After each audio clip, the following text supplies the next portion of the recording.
with both of them, I could not even envision getting married without them. I was dating Bill, and then I got a diagnosis of squamous cell anal cancer. And I told him, looks like it's time to break up. I'm going to deal with cancer, and I think you need to go travel the way you always wanted to.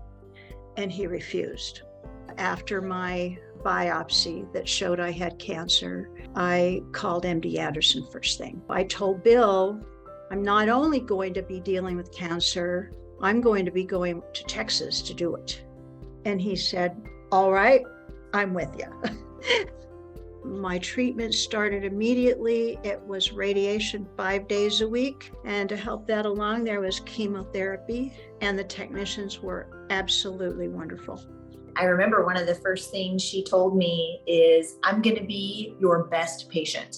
Whatever you tell me I need to do to get through this, to beat this cancer, I'm going to do it. I'm going to show up every day and I'm going to get it done. And we're going to put this behind me. So everything we had heard about Bill and this man and this developing love that she was forming, in the midst of her treatment, were all things that we were hearing from Sheri, but never got to meet him until the very end of the treatment there.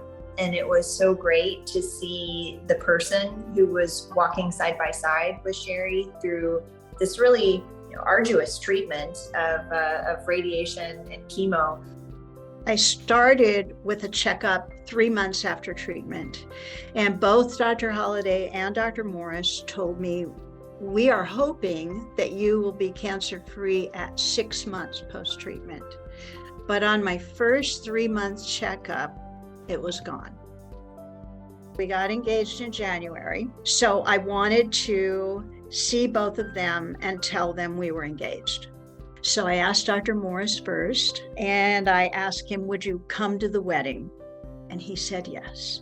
And after that, I said, would you escort me down the aisle? And the answer was the most wonderful yes I've ever heard.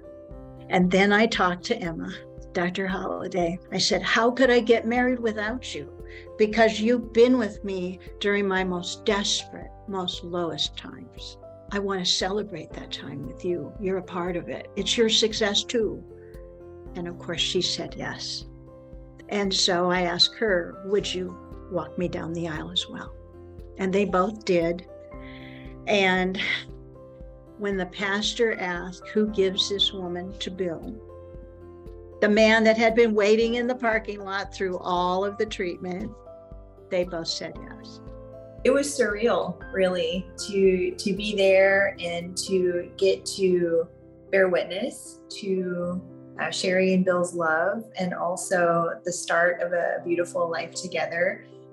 On many days in such an opportunity like this, just being an oncologist is such a privilege. Just to see and be there at the most joyous moment of a person's life, when you had also been there for the lowest of lows, at the time of her, initial diagnosis.